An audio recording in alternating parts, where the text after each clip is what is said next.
अछड़ो थर के कुदरत मैदनी वसीलनि सां मालामाल कयो आहे।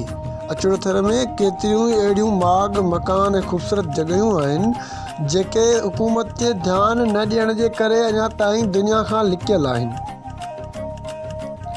अछड़ो थर जे इन ख़ूबसूरत इलाइक़नि में अछड़ो थर जी हीअ हसीन ऐं ख़ूबसूरत ढंढ लारड़ो भी शामिल आहे।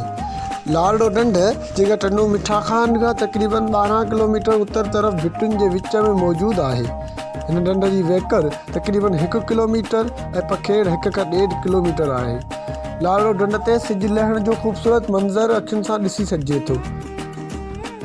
लारड़ो ढंढ खां 1 या 2 किलोमीटर जे फ़ासिले ते ॿियनि ढंढुनि जो सिलसिलो शुरू थिए थो, जंहिंजो चौधारी मुख़्तलिफ़ ऐं ख़ूबसूरत ढंढूं आहिनि जेके बे ख़ूबसूरत मंज़र ऐं दिलकश नज़ारा आहिनि। ढंढ ते घुमण जे लाइ आयल सियाहन ऐं इलाइक़े वासियुनि टाइम न्यूज़ सां ॻाल्हाईंदे चयो त ख़ासि करे तफ़रीक़ा जे लाइ लारड़ो ढंढ हिन जो नालो आहे, जेको टंडे मिठा खान खां तक़रीबन 12 किलोमीटर उत्तर तरफ़ यूसी कलर में मौजूदु आहे। हिन खां आसपास जेके तक़रीबन ढंढूं न बि आहिनि त 60-70 जे लॻभॻि आसपास जेके आहिनि उहे शुरू थियनि थियूं ऐं इन्हनि खे किथां बि पाणी जेको न उहो ढोर जो नथो मिले ऐं तफ़रीगाह जे लाइ हिकिड़ो बहितरीनु मंज़र आहे।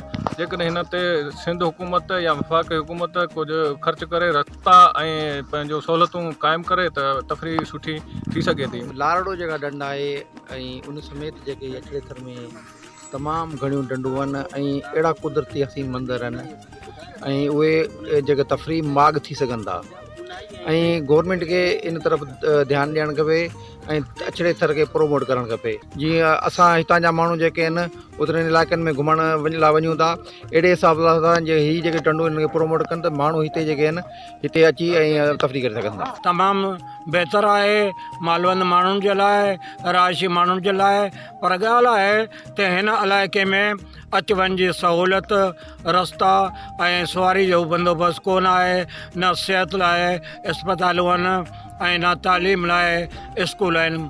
बहितरु आहे त असां जेकॾहिं हिन इलाइक़े खे सुधारणु चाहियूं था त हिते असांखे सिहत जो बंदोबस्तु करिणो पवंदो, तालीम जा असांखे बंदोबस्तु करणा पवंदा, रोड रस्ता जेको आहे त उन्हनि जो ॼार विछाइणो पवंदो। ऐं सम्झा थो सियाहनि लाइ जेको आहे सियाह जेके आहिनि घुमनि था दुनिया में जेके आहिनि उन्हनि लाइ हिकिड़ो दिलचस्प ऐं तफ़रीही मक़ाम थी सघे थो जेकॾहिं असांजी गवर्नमेंट या असांजा जेके अहिड़ा इदारा आहिनि हिन खे प्रोमोट कनि त हीअ हिकिड़ो थर जे अंदरि हिकिड़ो अहिड़ी जाइ आहे जेका कशिश रखे थी।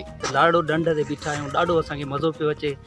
ख़ूबसूरत मंज़र आहिनि, सिज लहंदड़ सिज ते जेको आहे ऐं ढंढ ते लहंदड़ सिज जो पाछो ऐं पासे में जेको ख़ूबसूरत भिटुनि जे कच्छनि में जेको चौरा, ॾाढी ख़ूबसूरती आहे। तमामु हिते घुमण वटां आहे। हाणे ज़रूरत इन ॻाल्हि जी आहे जेकॾहिं सकाफ़त खातो ऐं हुकूमत सिंध अछड़ो थर जे हिननि ख़ूबसूरत ढंढुनि ते ध्यानु ॾिए त हीअ बि सियाहनि जे लाइ बहितरीनु ऐं दिलकश मर्कज़ बणिजी सघनि थियूं।